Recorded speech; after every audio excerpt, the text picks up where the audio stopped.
Deus cobre o nosso pecado e se essa graça é a coisa mais maravilhosa e gloriosa do universo, a lógica humana natural grita uma pergunta que é quase instintiva. Parece uma fórmula matemática perfeita. Se Deus gosta de perdoar e o ser humano é muito bom em pecar, então pecar mais não faria a graça brilhar ainda mais? Aquela matemática perversa, né? Não deveríamos fazer uma parceria e continuar no pecado para que a graça abunde? Essa é a objeção absolutamente chocante que inicia o capítulo 6 da Carta aos Romanos. E a resposta que o apóstolo Paulo dá quebra totalmente o nosso paradigma moderno, porque a falha gigantesca dessa nossa lógica é achar que a palavra pecado se refere apenas Há uma série de atos ruins. Isso, deslizes morais escritos com P minúsculo que só precisam ser apagados por um pedido de desculpas. Exato. A grande revelação deste texto e o que a gente vai investigar a fundo hoje é que o pecado com um P maiúsculo atua, na verdade, como um tirano cósmico. A graça cristã, portanto, não é apenas um perdão judicial. Ela é uma operação militar de extração de um território inimigo. O que muda completamente o cenário de tudo que a gente entende por salvação. É exatamente isso que vamos explorar nesse nosso mergulho profundo nas fontes bíblicas e acadêmicas de hoje. A nossa missão é entender o que realmente está acontecendo no capítulo 6 de Romanos. Mas para quem nos ouve e talvez não tenha o mapa completo da carta na cabeça, onde exatamente nós estamos aterrissando no argumento do apóstolo? Bem, para situar a nossa análise, a gente precisa olhar um pouco pelo retrovisor. Os capítulos 1 a 4 focaram de forma bem exaustiva na justificação pela fé. Paulo provou que tanto judeus quanto gentios estão no mesmo barco furado e só podem ser declarados justos pelos méritos de Cristo. E aí o capítulo 5 introduz a certeza inabalável da glória futura, né? Mostrando que onde o pecado abundou, a graça superabundou. Com certeza. E é justamente aí que o capítulo 6 entra. Ele não é um desvio no argumento, ele é a resposta direta àquela objeção natural que os críticos da época lançavam. Eles diziam basicamente, essa sua teologia da graça livre é muito perigosa, porque ela vai gerar imoralidade. É quase como se o apóstolo estivesse ouvindo as críticas enquanto ditava a carta. E eu fico fascinada com o formato retórico que ele usa para lidar com isso. Ele adota a diatribe, que é aquele estilo clássico de perguntas e respostas com interlocutor imaginário. Uma técnica brilhante. Ele levanta a pior objeção possível contra o próprio ensino para em seguida demolir esse argumento. E se a gente olhar para o panorama estrutural maior, o capítulo 6 atua como a perna inicial de uma estrutura que vai do capítulo 5 ao 8. Um quiasmo, né? Onde o tema central é a certeza da salvação contra 3 forças devastadoras. Paulo lida com a força do pecado aqui no 6, depois com a força da lei no 7 e finalmente com a força da morte no capítulo 8. Uma arquitetura literária muito bem amarrada. O terreno então está mapeado e para nos guiar nessa investigação, nós selecionamos 3 comentaristas de peso. Só que antes de abrirmos os versículos, eu acho vital definirmos de onde esses estudiosos estão falando. Eles não leem o texto exatamente da mesma forma, o que deixa a nossa conversa muito mais rica. Quem são os nossos guias? Nós compilamos as visões de 3 acadêmicos brilhantes, e cada um tem uma lente teológica bem distinta. Primeiro temos Douglas Moo. A abordagem do Moo é estrutural e exegético-teológica, mas com um tom profundamente pastoral. Ele lê o texto preocupado em mostrar como a justificação, que é o status legal do crente perante Deus, está inquebravelmente ligada à salvação final e à vida transformada. Uma dogmática da certeza. Ele foca na segurança da salvação. Em seguida, nós trazemos as percepções de Thomas Schreiner. Ele já segue uma linha claramente reformada. A exegese do Schreiner é histórico-gramatical, mas fortemente ancorada na história da redenção. Ele se preocupa muito com os grandes blocos de tempo, sabe? A velha era em Adão versus a nova era em Cristo. Ele enfatiza bastante aquela tensão escatológica do já e ainda não. Como a obra de Cristo quebra a tirania do pecado na prática. Exatamente. E por último, nós temos uma perspectiva que é fantástica. Beverly Roberts Gaventa. Confesso que foi a visão que me deixou mais maravilhada durante a pesquisa. Ela traz uma lente apocalíptica poderosíssima, que é um diferencial enorme na teologia paulina. O que mais destaca na leitura que ela faz é que ela escreve pecado e morte sempre com iniciais maiúsculas. Uma escolha intencional. Ela se recusa veementemente a tratar esses conceitos como meras falhas morais. Para Gaventa, essas são potências cósmicas, senhores de escravos brutais. Ela usa metáforas ontológicas muito fortes. Ela lê a carta aos Romanos não como um manual de ética, mas como relato de uma invasão divina. De posse dessas três lentes, a estrutural de Mu, a histórico-redentiva de Schreiner e a apocalíptica de Gaventa, nós podemos ir direto para o texto, Romanos 6, versículos de 1 a 5. Paulo responde à ideia de pecar para a graça abundar com um sonoro de modo nenhum. E imediatamente ele introduz o batismo. A pergunta inevitável é: o que um ritual com a água tem a ver com uma discussão teológica sobre a graça cósmica? É uma excelente questão. No original grego, Paulo usa o verbo baptizou. E o Schreiner é muito cirúrgico aqui para evitar confusões modernas.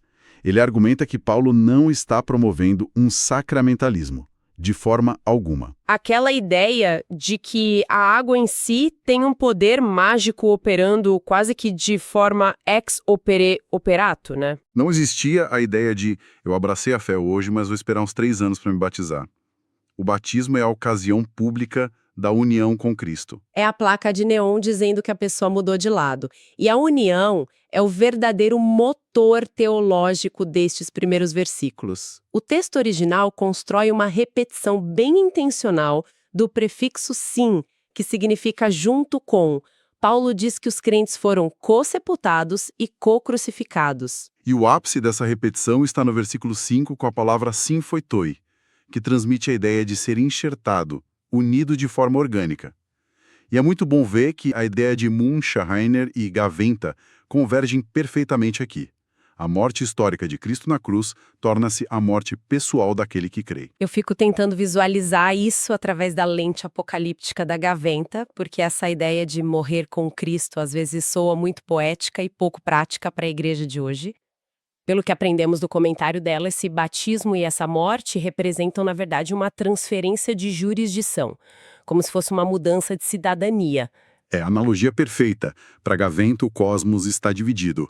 É ontologicamente impossível ter residência em 2 reinos que são mutuamente exclusivos. Ou o ser humano está sob o domínio do pecado e da morte, ou ele está sob o domínio da graça e da vida. Então, quando Paulo fala de co-crucificação, ele está dizendo que o crente morreu para a jurisdição do antigo país. Exatamente. É renunciar ao passaporte. O antigo tirano perde completamente a autoridade legal para dar ordens. O que nos empurra direto para uma das partes mais complexas da nossa investigação, os versículos de 6 a 11. O texto fala sobre a morte do nosso velho homem para que o corpo do pecado seja desfeito. E essa expressão causa muita confusão. A pessoa que nos ouve pode pensar, isso quer dizer que o corpo físico, a matéria de que somos feitos, é algo ruim que precisa ser destruído? Um erro muito comum. A teologia bíblica não abraça de jeito nenhum aquele dualismo grego que diz que o espírito é bom e a matéria má. O Schreiner esclarece muito bem os termos aqui. O velho homem, ou o palaios anthropos no grego, não é a nossa natureza pecaminosa individual. Refere-se a quem? A humanidade inteira era em solidariedade com Adão. Isso, a velha identidade da criação caída. E quando Paulo fala do corpo do pecado, o soma tes amartias, o corpo físico entra aí apenas como o emblema, o veículo por onde o poder do pecado operava e exercia o seu domínio. Entendi, mas aqui nós esbarramos em um problema prático colossal. A grande tensão pastoral desse capítulo inteiro. O texto diz com todas as letras que quem creu está morto para o pecado, que o velho homem foi crucificado. Ora, um cadáver não reage, não tem desejos, não peca. Mas qualquer pessoa que leva o evangelho a sério sabe que a segunda-feira de manhã ainda é um campo de batalha moral muito intenso. Se existe a morte para o pecado, por que a realidade ainda envolve tanto fracasso? Pois é. Essa é a ferida que o Schreiner tenta tratar. usando a tensão do já e ainda não. A grande sacada é entender o tipo de morte de que Paulo está falando. O cristão foi definitivamente liberto do poder e da tirania do pecado. A algema quebrou, o domínio tirânico acabou. No entanto, nesta era presente, antes da ressurreição final, a pessoa não foi liberta da presença do pecado. Dá para ilustrar isso, para tirar um pouco da abstração teológica? Claro. Pense em um relacionamento antigo e profundamente abusivo. Um ex-parceiro tóxico que controlava absolutamente todos os aspectos da vida da pessoa. Um dia, a justiça intervém, o relacionamento é legalmente dissolvido e ordens de restrição rigorosas são emitidas. Legalmente e de forma definitiva, a pessoa está morta para aquele relacionamento. A tirania acabou de fato. Mas o telefone ainda toca. Perfeito. O ex ainda manda mensagens tentando manipular. A voz dele ainda causa medo ou a tentação de ceder e voltar. Percebe? O domínio mudou, mas a presença daquela voz ainda é uma realidade no mundo presente. A luta moral do cristão é simplesmente não atender o telefone, sabendo que o antigo mestre não tem mais poder de arrombar a porta. Que imagem fantástica! Ela esclarece muito a nossa condição e faz uma ponte direta para a mudança gramatical que acontece no versículo 11. Porque se a gente notar até aqui, Paulo só estava relatando fatos. Mas aí ele usa um imperativo, ele diz assim, também vós considerai-vos mortos para o pecado, mas vivos para Deus. É a primeira vez no capítulo que ele dá uma ordem explícita. E esse detalhe gramatical é o coração da coisa toda. O verbo grego é logizeste, que significa considerar, calcular, julgar como um fato indiscutível. A genialidade do apóstolo é que ele passa 10 versículos inteiros no modo indicativo, declarando a realidade objetiva do que Deus fez em Cristo, antes de dar um único imperativo. Ou seja, a ética cristã não é baseada em obedeça para ser aceito. É totalmente o oposto. É você já foi transferido de reino, agora viva de acordo com seu novo passaporte. Não é pensamento positivo para tentar mudar a realidade. É alinhar a mente com a realidade histórica da cruz. Com certeza. É olhar para o decreto legal já assinado. E quando a gente avança para os versículos de 12 a 14, Paulo nos exorta a não oferecermos os membros do nosso corpo ao pecado como instrumentos de iniquidade. O que me chamou muita atenção nas notas da gaveta foi o vocabulário usado nessa seção, porque não estamos falando de ferramentas do dia a dia. Não mesmo. O termo grego que Paulo usa é opla. A gaveta destaca que tanto na Septuaginta, que é a tradução grega do Antigo Testamento, quanto na literatura secular clássica, essa palavra é vocabulário estritamente militar. Significa armas de guerra, lanças, espadas, escudos. O que eleva o peso da exortação absurdamente. Não é só sobre não fazer coisas moralmente feias, mas sobre não ser uma arma empunhada na mão do inimigo. É uma questão de lealdade cósmica. Antes da união com Cristo, a humanidade era uma arma ativa usada pelo tirano chamado pecado para promover rebelião na boa criação de Deus. Agora, pela graça, o redimido foi resgatado e transformado em uma arma de justiça nas mãos do próprio Deus. É o desarmamento de um império rebelde e o armamento do reino da luz. E é bem nesse ponto que Paulo solta o que deve ter sido a maior bomba teológica da carta inteira para a audiência judaica. No versículo 14, ele garante que o pecado não terá domínio, e a justificativa que ele dá é: pois não estais debaixo da lei, mas debaixo da graça. Tentar imaginar como isso soou para um judeu do primeiro século em Roma é um exercício fascinante. Teria soado beirando a blasfêmia, né? Porque a lei, a Torá, era considerada a coisa mais sagrada que existia. Se a gente pensar no Salmo 119, onde o salmista declara um amor incondicional à lei, para a mente judaica, a lei era a grande cerca de proteção. Acreditava-se que o estudo rigoroso e a prática da lei eram um antídoto supremo para proteger Israel da corrupção pagã. A lei era exatamente o que mantinha o pecado longe, e Paulo de repente vira a mesa e diz que estar debaixo da lei é, na verdade, estar no mesmo território do pecado. ele implicitamente alinha a era da lei com a era do domínio do pecado. Exatamente isso. Ele está dizendo que a lei não quebra a tirania. Pelo contrário, no território da velha era, o pecado usa a própria lei divina para multiplicar as transgressões. Somente a transferência total de território, operada pelo Espírito, saindo de debaixo da lei e entrando no domínio da graça, tem o poder real de quebrar essa tirania escravizadora. O que é uma demolição implacável de qualquer estrutura de salvação pelas obras. Isso nos leva à reta final do capítulo dos versículos 15 a 23. E parece que o apóstolo não fica satisfeito apenas com a analogia militar e ele resolve militarizar também o mundo civil usando a metáfora da escravidão. Lendo Schreiner e Gaventa, a gente percebe um consenso absoluto em uma ideia muito desconfortável para o pensamento contemporâneo, que é a ideia de que nós não somos livres. A antropologia de Paulo não deixa espaço para essa ilusão iluminista moderna. Nós adoramos a ideia de sermos os capitães soberanos da nossa própria alma, como se fôssemos agentes totalmente livres, escolhendo um destino e um cardápio moral neutro. Mas Paulo diz que isso é pura ficção. O ser humano é brutalmente binário na sua lealdade, Invariavelmente submisso ao mestre. Ou o indivíduo é escravo do pecado numa espiral que fatalmente leva à morte, ou ele é escravo de Deus e da justiça. Não existe um campo neutro. A própria sensação de autonomia absoluta é, na visão paulina, o sintoma mais agudo de que a pessoa está cega pela sua escravidão ao pecado. é um golpe no nosso orgulho. E o resultado de ser escravo de Deus é descrito usando uma palavra grega que costuma soar super eclesiástica, a palavra agiasmos, que é geralmente traduzida como santificação nas nossas Bíblias. Só que a Gaventa faz um alerta cirúrgico sobre como nós entendemos esse termo hoje, em dia. Pois é, porque a palavra santificação foi sequestrada por uma visão terapêutica moderna muito forte. Ela soa hoje como um projeto de autoajuda espiritual infinito, onde a pessoa lê mais, faz mais devocionais, se esforça muito e se torna moralmente superior de forma gradual.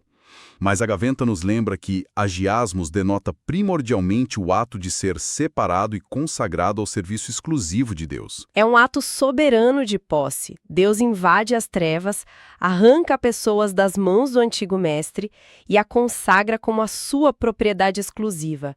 A melhoria ética e moral não é a causa de pertencermos a Deus, ela é a consequência orgânica de agora pertencermos a um mestre que é inerentemente santo. E o apóstolo encerra todo esse longo raciocínio com aquele versículo clássico que está impresso em 9 entre 10 panfletos evangelísticos. O salário do pecado é a morte, mas o dom gratuito de Deus é a vida eterna em Cristo Jesus. É um contraste letal. O pagamento justo que um comandante militar dá aos seus mercenários pelos serviços prestados, que é a morte, versus a provisão totalmente imerecida e gratuita de um novo Senhor. O fechamento perfeito. O pecado paga exatamente o que deve à humanidade caída e Deus dá o que a humanidade não merece. Tendo percorrido com tantos detalhes esses 23 versículos, eu acho que vale a pena colocarmos os nossos 3 comentaristas lado a lado, avaliando Schreiner e Gaventa como cada um deles resolve, no fim das contas, a grande tensão teológica central deste capítulo. É muito enriquecedor ver a ênfase particular de cada um. O Douglas Moo foca muito em acalmar e garantir o coração do crente.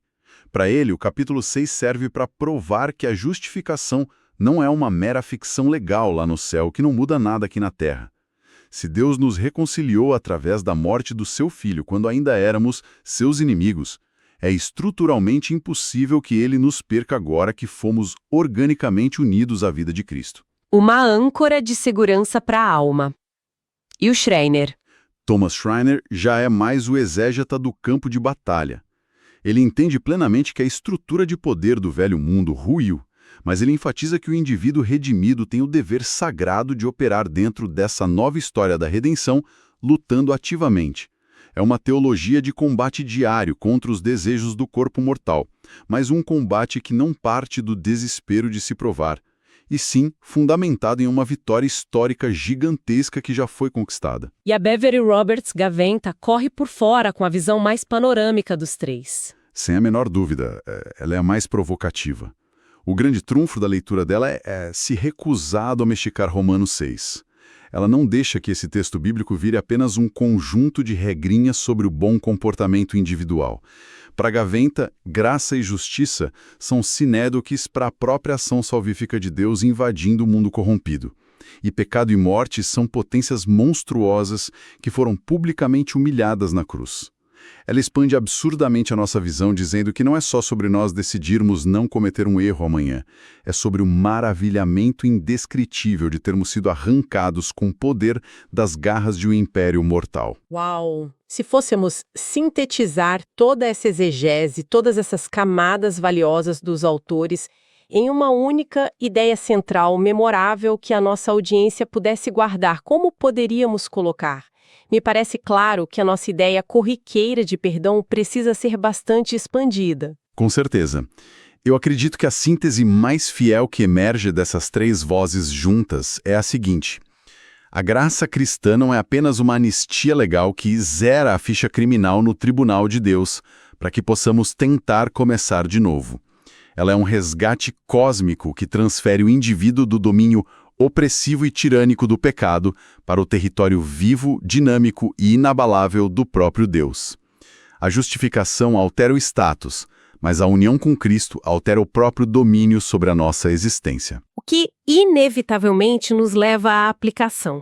Como tudo isso, essas diatribes, estruturas quiásticas, impérios cósmicos e transferências de reinos, se traduz para o chão de fábrica da vida cristã.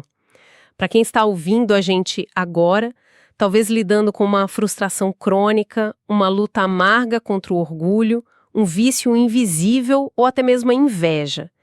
Como a teologia de Romanos 6 altera a terça-feira à tarde dessa pessoa? Baseado no que o Schreiner e a Gaventa expõem tão bem, a aplicação mais transformadora aqui é diagnosticar no coração da igreja uma profunda crise de identidade. A comunidade cristã muitas vezes vive exatamente como um prisioneiro de guerra. Imagine a cena. A Guerra Mundial acabou. O exército libertador entrou no acampamento inimigo, derrotou os guardas e escancarou as portas de todas as celas. O decreto de libertação total foi lido em praça pública. Mas o prisioneiro continua encolhido no fundo da cela escura. Ele ainda obedece a essas antigas ordens que ecoam pelos corredores que agora estão vazios, porque ele não acreditou plenamente ou não compreendeu a fundo que o tirano caiu. É uma constatação trágica de como vivemos tantas vezes. E essa é a grande virada libertadora do texto. A luta diária contra o pecado na nossa vida não é uma tentativa suada e desesperada de se manter na graça ou de provar algum valor a Deus. Lutar contra o pecado hoje é puramente agir de acordo com a nova realidade legal e espiritual que recebemos. Levantar e sair da cela não é o caminho sofrido para alcançar a libertação. Levantar e caminhar para fora da cela é a prova viva, a evidência incontestável de que a libertação já ocorreu no Calvário. Quando a tentação sussurrar no ouvido, a resposta não é "eu preciso ser forte o suficiente para resistir, assim Deus vai me amar". A resposta é puramente teológica e objetiva, "eu estou morta para essa jurisdição. Você não tem mais autoridade legal para me dar ordens". O poder tremendo de uma identidade firmada na história inabalável e não no nosso humor ou desempenho do dia. Que mergulho espetacular nas Escrituras. Mas nós conhecemos o fluxo do pensamento de Paulo e sabemos que ele não encerrou o assunto aqui. O fim deste capítulo deixa uma ponta solta gigantesca e perigosa que a gente inclusive já mencionou de passagem. Paulo argumenta que a chave fundamental para não sermos dominados pelo pecado é o fato de não estarmos debaixo da lei. E é aí que o problema começa. Mas espere um minuto. Se a lei de Deus é declarada em toda a narrativa bíblica como sendo santa, justa e perfeitamente boa, por que estar sob essa santa lei seria sinônimo de estar vulnerável ao domínio e à tirania letal do pecado? Como uma coisa tão intrinsecamente boa, dada por Deus, pode ser tão problemática para a humanidade? Essa é a pergunta de $1 milhão teológicos. E é exatamente esse imenso nó, essa aparente contradição aguda sobre o papel da lei perfeita de Deus e a nossa trágica incapacidade de cumpri-la, que Paulo vai ter que desatar com muito suor e precisão no capítulo 7. O que ele vai construir logo a seguir é indiscutivelmente um dos textos mais viscerais, dolorosos e profundos de toda a Escritura Sagrada. Então fica aí esse gancho e essa provocação teológica pesada para nossa audiência digerir e continuar refletindo durante a semana. Agradecemos imensamente por investirem o tempo nesse aprofundamento robusto conosco. Continuem escavando o texto bíblico com seriedade, lidando com as tensões da palavra e nos encontramos até o nosso próximo mergulho profundo nas fontes.